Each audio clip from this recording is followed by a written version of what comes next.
back again with another episode of The Voices on Radio Zindagi 92.3 FM HD, and we are also live on Radio Zindagi's Facebook Live channel. So if you want to watch us, please go and open your Facebook Live and go to Radio Zindagi handle, and you will see us over there. 92.3 FM HD2 Voices. Today we're going to talk about the Pegasus. Now, Pegasus isn't a horse. In mythology, Pegasus is now a software that is a spyware that people can put into your phones, and then they know everything about you. But over here, people haven't put the software in, the governments have. Now, governments around the world can literally slip anything into your DMs, and you will not even notice it. Under a collaboration called the Pegasus Project, 17 media organizations around the world have recently released startling information about the way several governments have allegedly used spyware made by Israeli firm NSO to snoop on perceived adversaries. Now, this Pegasus Project expose was made by 17 media organizations, including Washington Post, The Guardian, and The Wire, and was based on a leaked database of 50,000 phone numbers that had been spied upon. We have with us today Kabir Agarwal, who is an independent journalist. He writes about climate change, business economy, and national security. He's contributed to Washington Post, Foreign Policy, Caravan Magazine, Al Jazeera, and most recently, he's worked as a national reporter for The Wire. In 2018, he was awarded by the Red Ink Award for Excellence in Journalism. And he has been working on this project, the Pegasus expose. Kabir, welcome to the show. Thanks, Neha. Thanks for inviting me. Thanks for being here and taking out the time. I know you're still investigating this entire issue. However, tell us more about Pegasus. What is Pegasus? So the easiest way to think of it is once Pegasus is in your phone, it can do more with your phone than you can.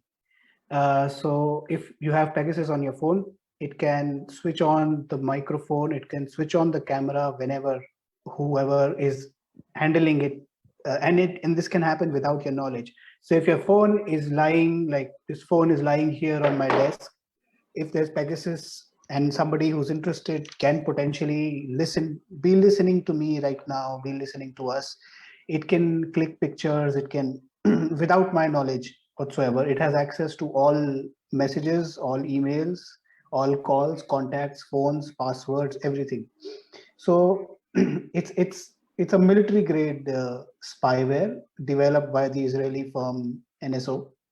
The firm contends that it's only used for anti-terrorist operations. So to prevent terrorist activities and criminal activities is primarily where it's used.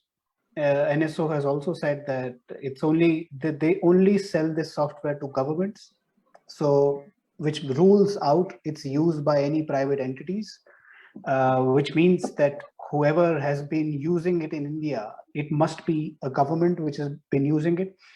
So far, the Indian government has not denied or accepted using Pegasus. It has given slightly comical answers to questions about its use of Pegasus.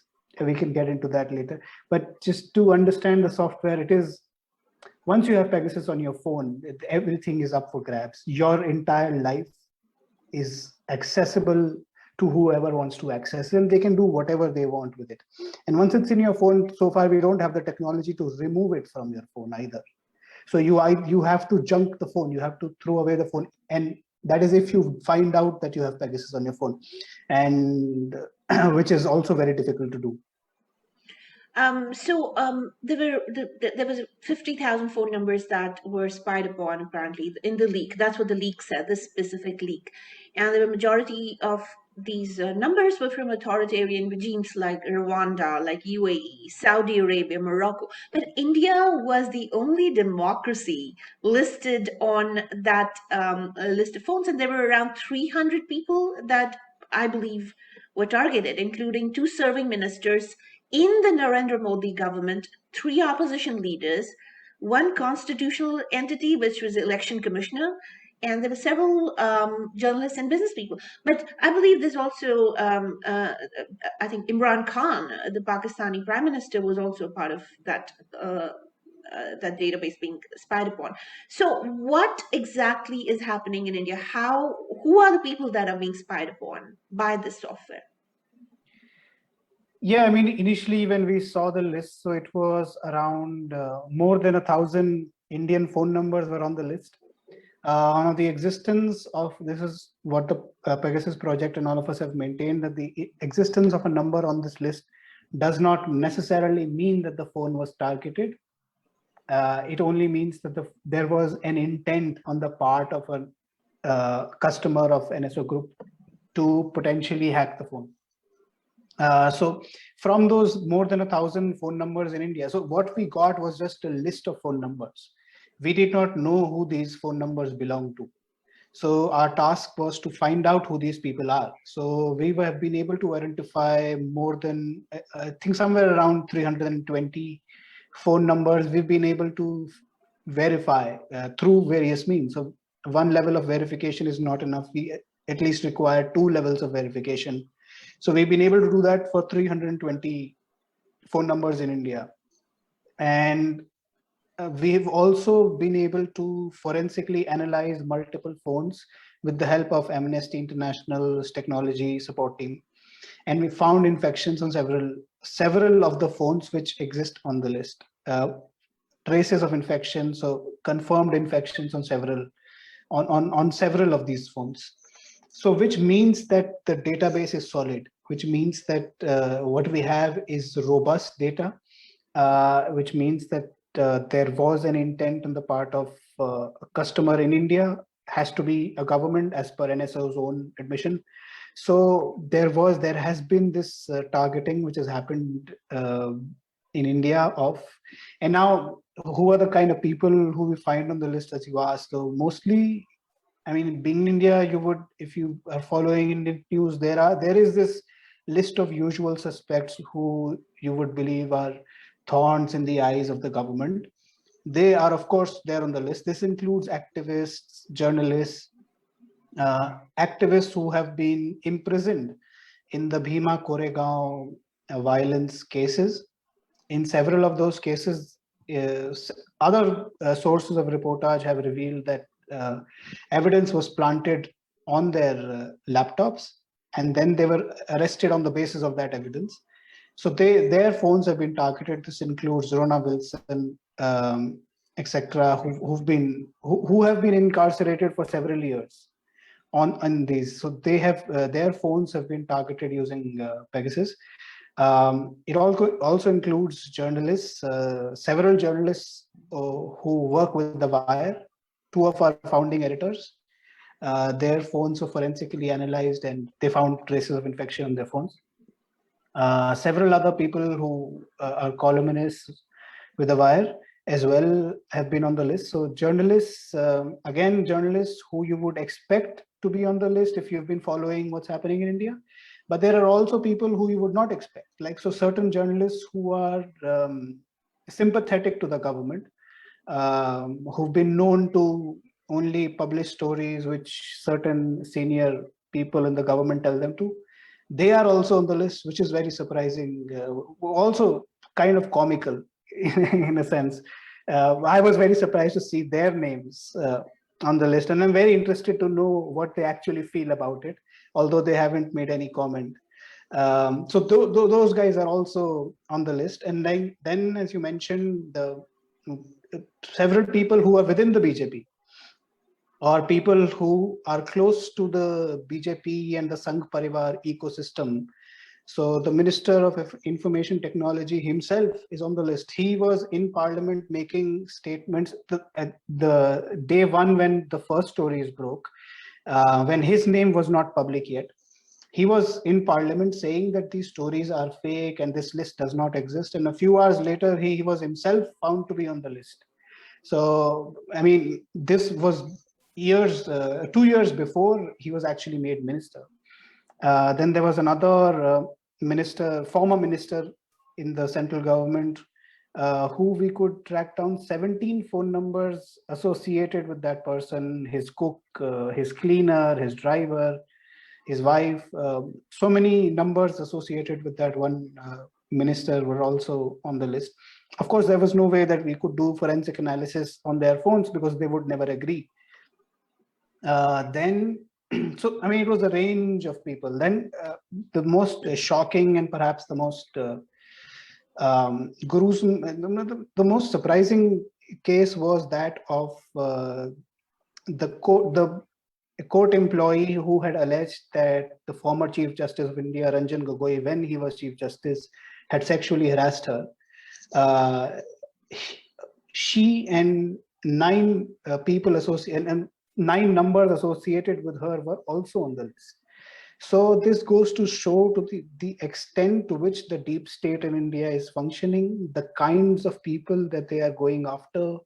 So it is like one operator said that this is a very secular list, that almost people from all corners anyway associated with public life are there on the list, whether they be from the left, as you would, I mean, as normally you would think that the BJP and the establishment would consider the left to be its prime opponent. But in this list, we also see several people who would be characterized as being on the right and being perhaps close to the BJP as well. So several people on that from there are also on the list. So it's very, I mean, it's still, I'm still trying to understand what's been going on. We haven't entirely understood. With, I mean, we'll only be able to understand with more evidence what's been going on. Like, for example, there was this person who is who's the chairperson of the Bihar Cricket Association. This person is known to be close to Amit Shah, as per his own claims. And two of his numbers are also on the list, which is also quite surprising, that the Board of Control for Cricket in India, so the cricket is also not spared in this. So, I mean, several people, at least two of his phone numbers were there. It was a very interesting story as well, because he's close to Amit Shah himself. Then several people from the defense establishment, which is, I mean, which should worry everyone from a national security point of view, that these are people who are serving in very senior and important positions within the security establishment. Their phones are being targeted using a software which is owned by a foreign company, and their data potentially is with this foreign company as well. So India's national security is also at risk because of this.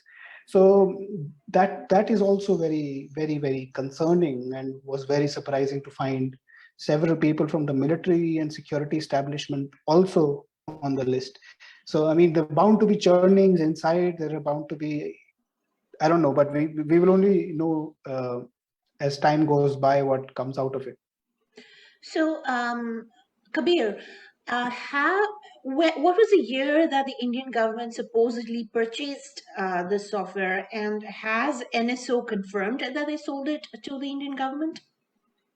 No, they haven't confirmed. The Indian government hasn't confirmed that either. But this was, so the selections, as we call the phone numbers appearing on the list, begin in around June 2017, June or July 2017, which is also the time when Modi makes his first visit to Israel, first and only visit to Israel. So this is around the time when we see the first numbers appear on the list. NSO has not so far not admitted that it has sold to India or an Indian client or Indian government. But from additional reportage, we do know that NSO representatives have made presentations to at least some state police as well.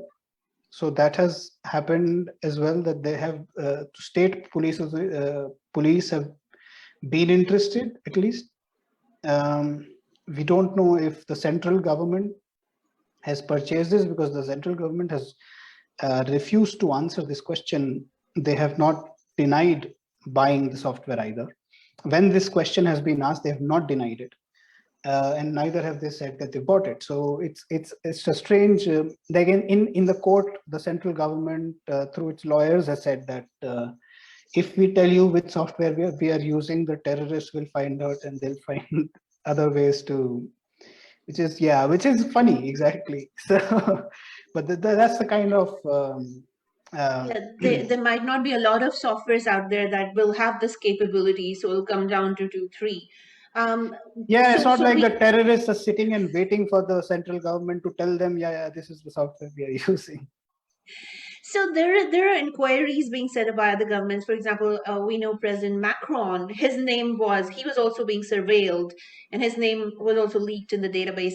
And they've instituted an inquiry. The other governments have instituted an inquiry. But then the rest of the regimes are authoritarian. UAE will never. They openly say they do it. They do it all the time. And if you are a UAE resident or you even passing through UAE, they're reading every bit of information on your phone. They have access to it. In America after 9/11, also we under Patriot Act, we phones were surveilled, but it wouldn't corrode the privacy of people to this extent. Now, how do the Indians be different then? If we were to just if we were to, for the sake of argument, argue for the Modi government and say they're doing it for their own good, how is it different then? Um, I mean, it's a very difficult question to answer. I don't know if it's different. I don't know if it's that different from the UAE even, because if this is a software which is being used by Saudi Arabia, But UAE. UAE has no right to privacy in the first place. They don't give you the right of privacy as an authoritarian state. Well, India is a democracy on paper. It's been called a variety of things especially in the last 7 years. So it's moving away from being a democracy. And this also goes to show, this Pegasus scandal also goes to show that it is moving away from the kind of democracy that it was, and which every Indian, certainly living in India and also living abroad, were very proud of. We were able to tell their peers from other countries that this is the kind of democracy that we have. We have the right to freedom of speech. We have the right to raise issues, and we will be heard. That is no longer the case anymore for most Indians. I mean, it was never the case for a lot of Indians who were not from certain kinds of backgrounds, who were underprivileged, who belonged to so-called lower castes, or were not Hindu upper, so primarily not Hindu upper caste. But that's been strengthened a lot more in the last 7 years, as we see that the kind of arrests that have been made, people are being put behind bars for no reason. This happened in Kashmir all the time, but now this has been happening all across India. There are internet shutdowns everywhere in the country. Wherever there is any trouble, there is internet shutdown. One could not imagine that there would be internet shutdowns in the capital of Delhi, the capital of India. But we have had so many internet shutdowns in Delhi, so many internet shutdowns in Uttar Pradesh, which is the largest state of India. Political leaders, when they want to go and visit and meet somebody, they have to take permission. They are stopped, like the Congress leaders were stopped in Uttar Pradesh. So, I mean, India remains a democracy on paper, but it's no longer functioning as a very thriving democracy. And the Pegasus and the use of Pegasus in India goes to show that, and goes to establish that once more, that that we are moving far away from being a democracy. So there are some cases that are pretty weird over here that kind of are red flags. Given the fact that if Modi supporters want to come and say the government has a right, then this specific case, Gogoi. Let's talk about that case. He was accused of harassment by a female colleague and of sexual harassment. And then we find that the female colleague and a lot of her circle were on the Pegasus list as well. And Gogoi went scot free. What is this connection? What is going on here? not only scot-free, he became a Rajya Sabha nominated Rajya Sabha member soon after leaving, which is improper for a Chief Justice of India to do in the best of times, and especially after what happened, the kind of accusations that were made against him.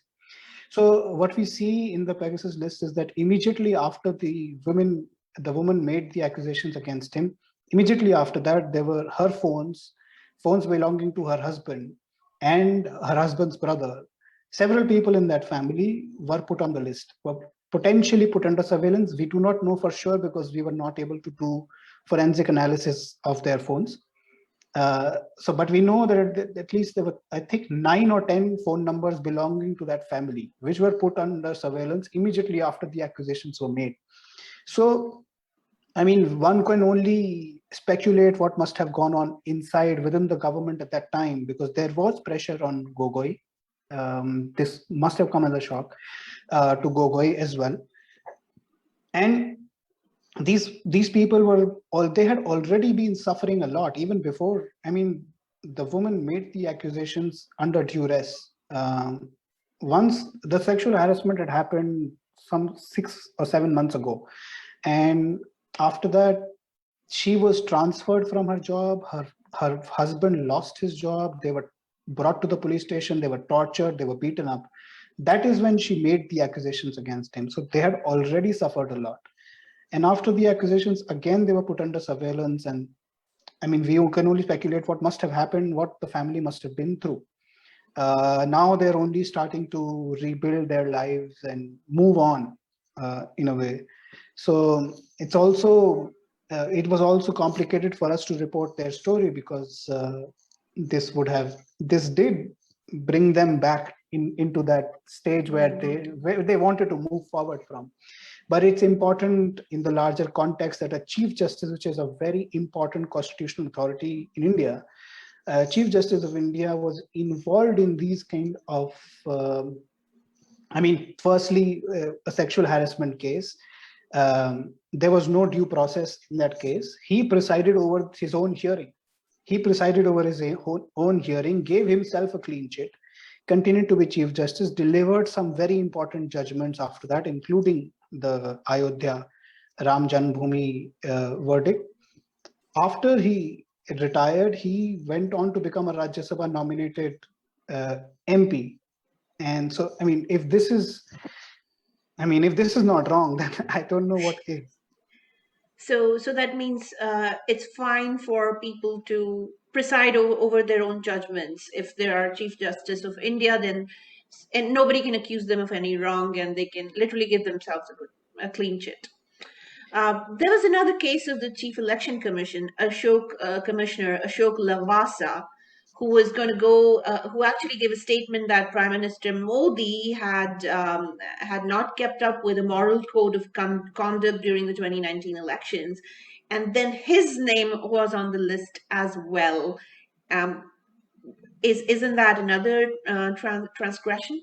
Yeah, again, so another very important constitutional body, Election Commission, is an independent body which is responsible for conducting free and fair elections in the country. So at the time when he was among one of the three election commissioners, and there were accusations that Narendra Modi had violated the model code of conduct by using the pictures of the soldiers who had been martyred in the Pulwama attacks.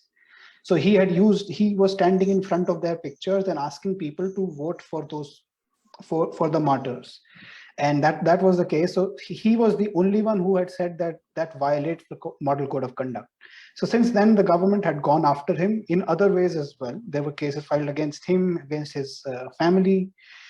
Then through the Pegasus list, we also found out that he was also potentially under surveillance. So yeah, very important constitutional body. There were two other people associated with free and fair elections in India. One was a reporter with the most prominent English language national daily Indian Express, who covers the election commission. She is also on the list. Then there was Jagdeep Chokar, who is an independent watchdog, who has an independent watchdog, ADR. He was also on the list. So there were three people associated with the conduct of elections in India, who were being watched, potentially who were being watched and listened to. So, which is worrying because I mean that is the last final straw, isn't it? If we, I mean, in a democracy, if elections are not free and fair, then I mean that's the basic fundamental, the first stepping stone to a democracy is free and fair elections. That's the primary, the minimum condition. If that's not happening, or if that's being tinkered with, then it's really concerning, which is what seems to have happened in 2019. So, but then why would they keep, for example, there's a virologist, a lady who's a virologist, she's on the list. Then the head of the India head of Bill and Melinda Gates Foundation, he's on the list as well. What interest would a government have on keeping surveillance on these people? Yeah, there are several such names who we don't know either, and they don't know either. Like when we spoke to the virologist Gagandeep Kang, she's become a household name now because of COVID in the last 1 year. But at the time when she had been targeted, potentially targeted, I mean, she leads a very quiet life in South India, not particularly. I mean, she wasn't in the news before COVID, so she didn't know either. She had no clue why she would be on the list. So same is with the Bill and Melinda Gates Foundation, right? So we really don't know. With some of these people, whoever put them on the list must answer that question, but we don't know. I mean, and some of these people don't know either why they were on the list. So, of course, the journalists, again, there were several political journalists. Only 7 of them have gotten their phone examined. Why haven't the rest of the journalists also supported this and gotten their phone examined so that a case could be built? More and more is happening now. I mean, there was certain apprehensions which people had at that time, because I mean, at that time when we were first reporting the story, we were also hamstrung by the kind of information that we could tell people. So I mean, it was a very complicated process of reporting. So since we knew that perhaps their phones had been targeted, we could not call them and tell them this information.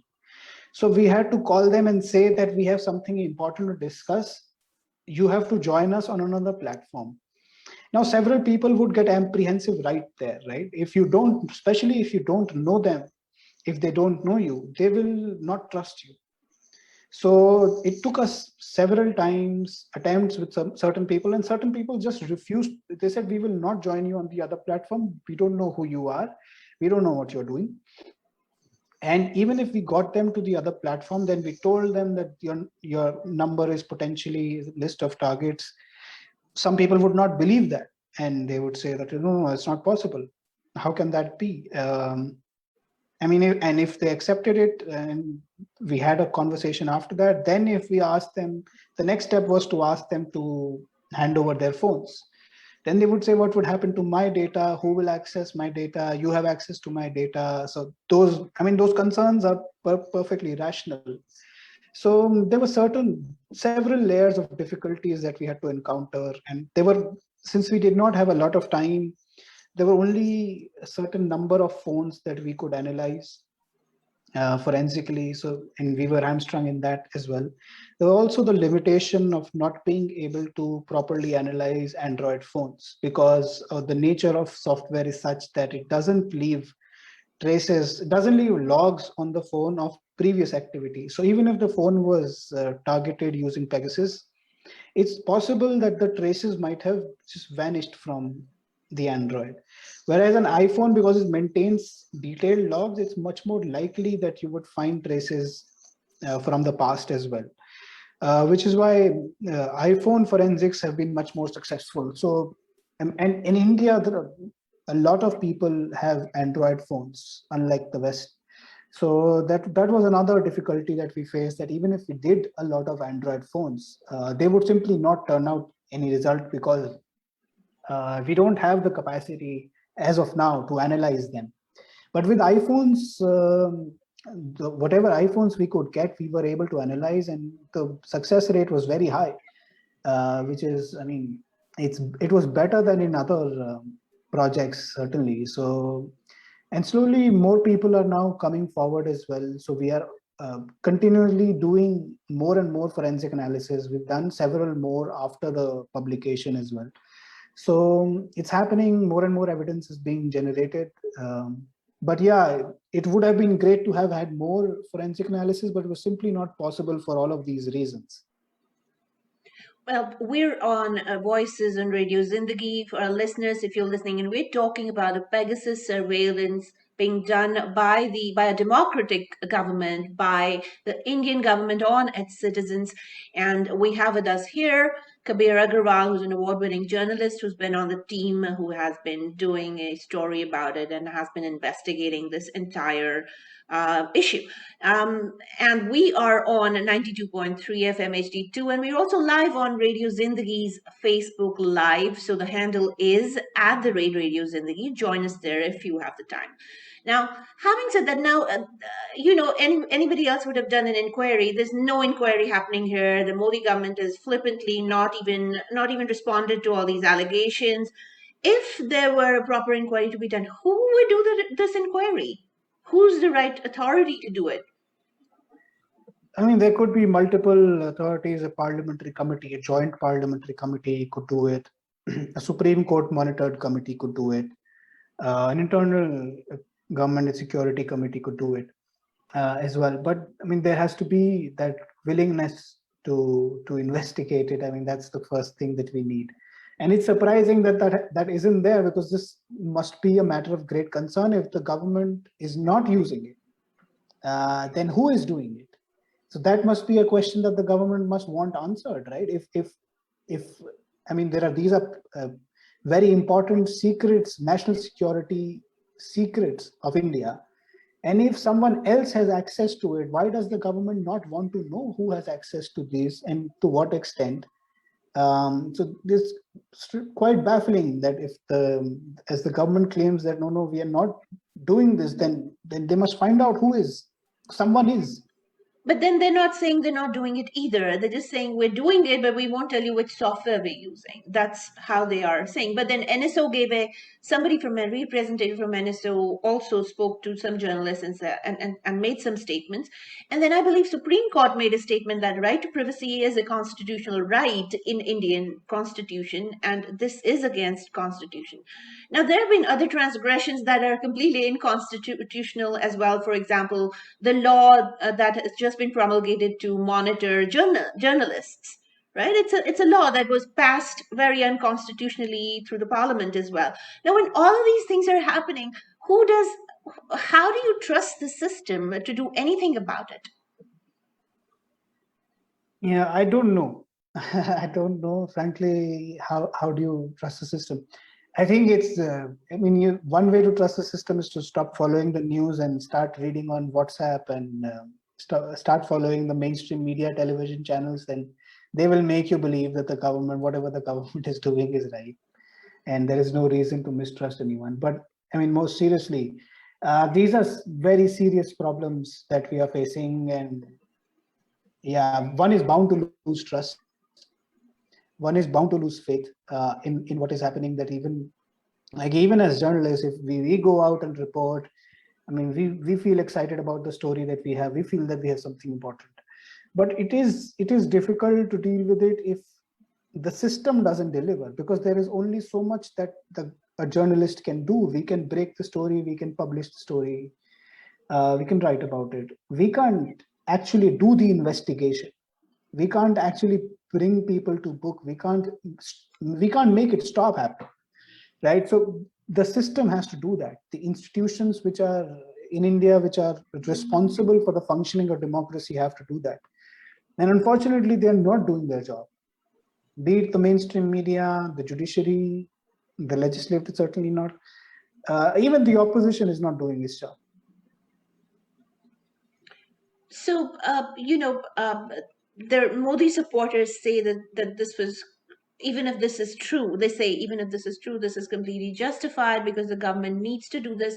But how do you even justify going after another country? For example, I believe that this Imran Khan's phone was also put under surveillance by the Indian government.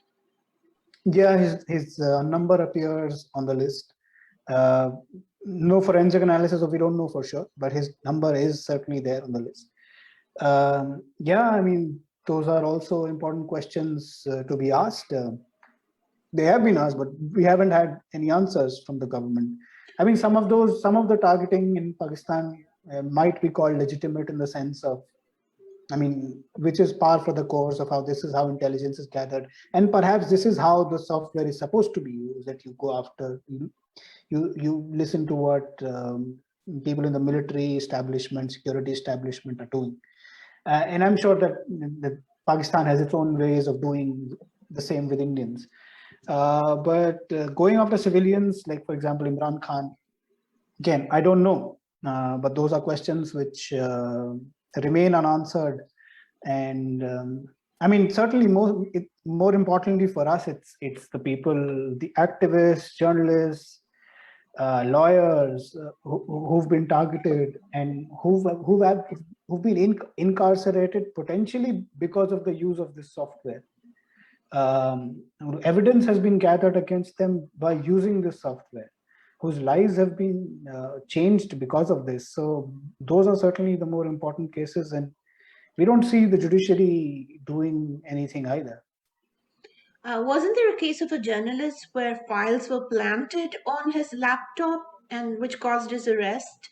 Um, Yeah, what it was was an that? activist. Yeah, It was at least two activists in the Bhima Koregaon violence yes. case that has been established that evidence was planted on their laptops. This is evidence which, for the first time, actually was shown on the studios of Republic TV, that there was a plan to assassinate the prime minister. A few days later, the police found the same emails on these laptops, and then it was discovered that these emails were actually planted on their laptops. So, and these people are still in jail, uh, and they continue to be in jail. They haven't been given bail. It's been years now, and even though there is all this evidence that these emails were planted on their phone, on their devices, and now that their phones were also targeted using Pegasus, but still there is no justice for them. So, we can easily argue that when U.S. indulged, there were indiscriminate surveillances that happened out of United States as well, and especially after 9/11. But NSA surveillance is based on, it's related to metadata. They don't actually go and surveil everything. They surveil the metadata aspect of it. The softwares do that. But even after Edward Snowden's revelations, a lot of NSA programs were totally scrapped, and they were brought under stricter control and oversight of foreign intelligence, especially by courts. But there seems to be no such process being adopted in India. But what we see is that this issue has been completely swept under the carpet, and then there are other issues that are given more importance. Are these other issues, like for example things that happened around the same time, like the scandal involving Aryan Khan, the now today Ananya Pandey, are all these diversionary tactics to take attention away from the real issue? There's so much other diversion. It's the same thing that when that happened during the elections during the COVID, to take people's attention away from COVID, that entire Sushant Singh Rajput case became mainstream rather than the COVID issues. Is this another diversionary tactic, Kabir? Probably is. This is and a key player here is the mainstream media, especially TV channels, which lap this up. So that is, I mean, that is the institution that the government or the BJP, the ruling establishment relies on. So they know that the mainstream media will do the kind of job that they want it to do, that they will use these issues, like for example Sushant Singh Rajput, which after his suicide, that in so-called investigation ran for 2 or 3 months. It was May, June, July, which were like, that was the first peak of COVID, of the first wave of COVID that we saw. Then there was mm, uh, now there are these drug related cases as well. So I mean, there is so much happening in India. India is slipping on the hunger index every year. There are 75 million more people have been pushed into absolute poverty in India. So many people are going hungry every day. I mean, so many people died due to COVID. Almost everyone some knows someone or the other who died during the second wave of COVID in April and May. So, but there is absolutely no accountability for that. There is absolutely, I mean, even now there are no steps taken to address some of the problems that we must have found out at that time. Even now that there is a dengue outbreak in Delhi, people are still lining up. There is shortage of hospital beds even now, but that's pushed to like the page 16 or page 17 of even our newspapers, and the TV channels don't even report it. Farmers have been protesting for more than 10 months now. Their demands are not being met. At least around 250 farmers have died due to COVID, cold, while protesting. Then so many farmers were brutally mowed down by the car of a minister's son. Son, yeah. Yeah, and there is no focus on that either. I mean, this is the sort of I mean, that's primarily the media's fault, that the mainstream media simply doesn't report these issues, and this has been going on for some time, even before the present regime came into power, that the mainstream media in India was not giving importance to the real issues that matter. So there has always been this difference between India and Bharat, that India is the sort of this image of India which is projected out, and that's only a handful of people, like the top 5% or something, would live those kind of lives. The majority of India still pretty much lives the kind of lives it was living 100 years ago. It destitute, still very, very poor. Um, I mean, the per capita incomes, if you look at Bihar, for example, Bihar's per capita income is, if it was a country, would be the lowest in the world, except for three Saharan African nations. That's it. That is how poor India is. And in this, and there is absolutely no plan or no intention to address those issues. The economy has been struggling for several years now, since demonetization, and there has been no effort to correct those, because the ruling establishment tends to believe that by using these diversionary tactics, as you mentioned, they will be able to win elections, and that is all that matters, unfortunately. So, what are the implications of something of this sort on not only, of course, the growth of India as an economy? Because India keeps projecting itself, especially we saw that during the Quad. Also, India keeps projecting itself as the right partner for the world after China, comparing the skill set of its people, the strength of its educated population and a young population as well, as a go-to partner for the world. Now, and that is something that they're projecting themselves to be, India's projecting itself to be for the rest of the world. But the reality, of course, is something else. How does that play out? We've seen a lot of death threats against international, especially American companies. There have been death threats against Twitter employees, there have been death threats against Facebook employees, Google employees. Every day is a drama. And then we see at the bottom of it, at the center of it all, is always the IT cell, because it's always traced back to them. It's always traced back to the social media posts that they make. It's always traced back to this entire concerted effort. Even now, when Aryan Khan has been perceivably arrested for, we don't know what he's arrested for. There's no clear-cut case for a WhatsApp chat that tells his friends, "Let's go have a blast." Um, I mean, it's laughable that you wouldn't give the guy a bail, but then even when all of that is happening, there is this projection from India to the rest of the world that we're the go-to partner. Don't go to China. If you hate China so much, come to us. How does somebody trust India in that case? Yeah, you're absolutely right. It's very difficult to trust India, and when it comes to really putting the money, that's when the real decisions are made. I mean, otherwise, you can. I mean, a lot of people do make noises that no, India is the place to go and it's the future, etc. But when it comes to actually putting money, you see that more and more companies are not investing in India. The foreign investment that was supposed to come is not happening. Even after COVID, during the first wave of COVID, there was a real opportunity for India because China was struggling. There was this kind of resentment against China at that time. Companies wanted to move away. So there was this opportunity for India to attract those companies into India, but that did not happen. Those companies have gone to Bangladesh, Taiwan, other countries. Bangladesh's per capita income is now higher than India's. Bangladesh is very poor in 1971 when it got independence. Bangladesh's per capita income is now higher than India's, which is completely baffling. And India's home minister keeps saying that the termites from Bangladesh are fleeing poverty. No, India is poorer than Bangladesh is. It might be the other way around very soon. So you're right. Yeah, it's very difficult to trust what happens in India. Then there are legal issues. There are issues of permission. So many permissions are needed to just set up one business. Then you have to also pay bribes, which is a reality in India. You have to pay bribes to several people to set up some simple manufacturing unit, which is a reality which the business world has known.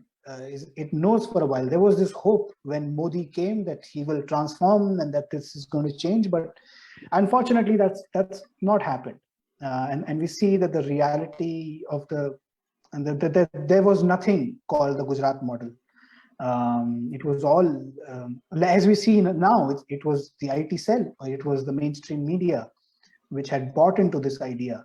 Unfortunately, that all of that is now, Indians are suffering and will continue to suffer for a very long time because of this, because India's economy had been doing well. There was real hope, and the economy could revive. And if it continued on that growth path, we could have brought millions out of poverty, which we did as well for a long time. But now we've unfortunately descended and gone in the other direction, where we are adding more and more people to poverty. I mean, we are not even able to feed our own people, which is shocking to say the least. I mean, the kind of food insecurity in India, child and undernutrition, malnutrition, it's a horrible state of affairs, and there is no focus. The mainstream media does not focus on it.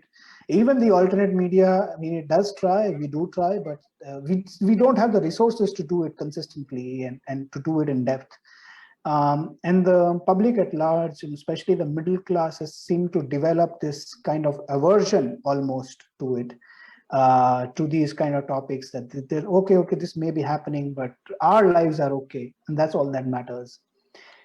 So it's not long before that almost everyone's lives in India are affected by this. Almost everyone's life in India was affected by COVID in the second wave. But that doesn't seem to have mattered either. Now, there is this other side of it that we haven't spoken about, we haven't touched yet, because the implication of all of this that we are seeing happen, and the surveillance, using surveillance as a method of coercion to get things done, or blackmailing people using that, or quashing dissent. It's not limited to political, bureaucratic, journalist, or judicial opponents of the government, right? Because that's what we've seen. But it affects the economic climate, just we just spoke. It also affects open-minded inquiry. It also affects spirited debates. It actually affects the entire scientific temperament of a country.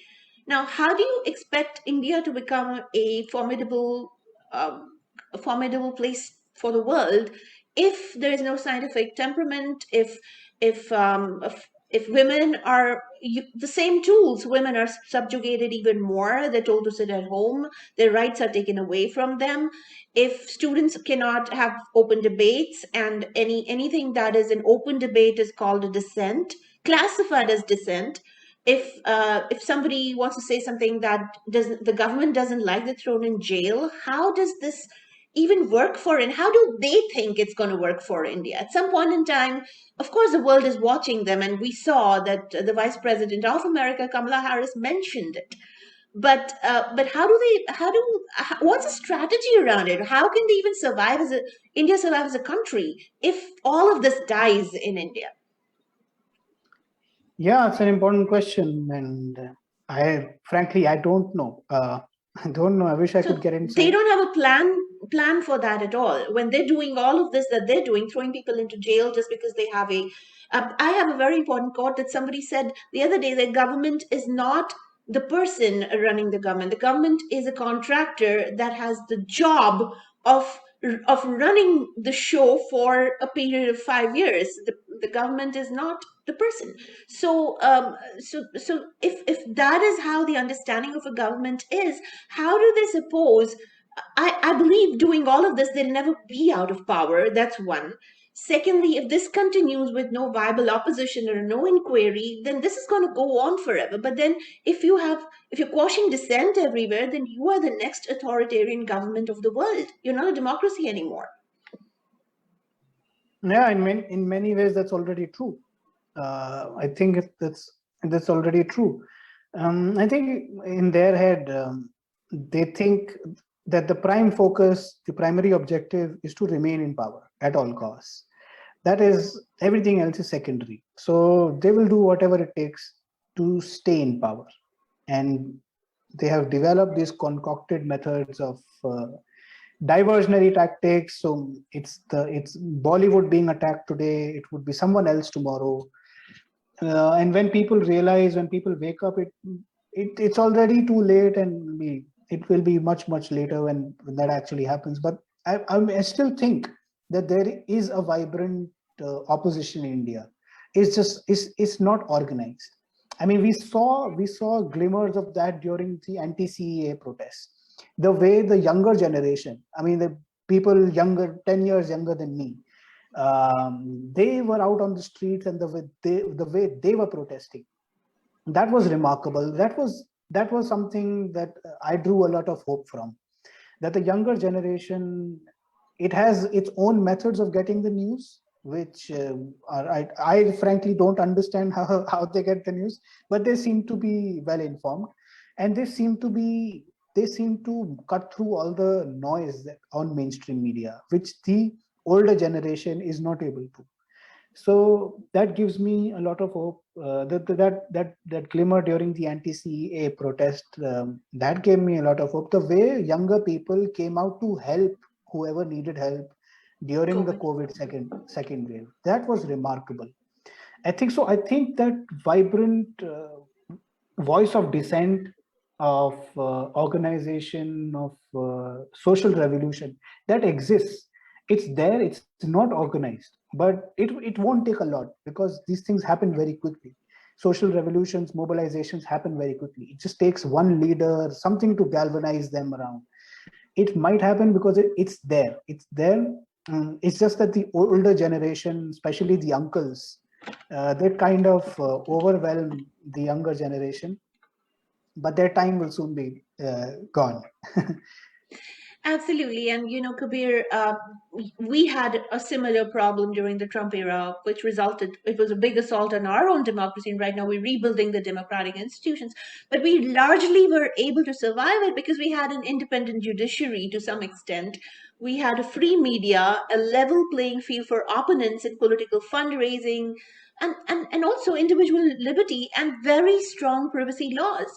And there were a lot of people in the opposition that thought of the country before they thought of party and power. They were okay to let power go if the country was okay.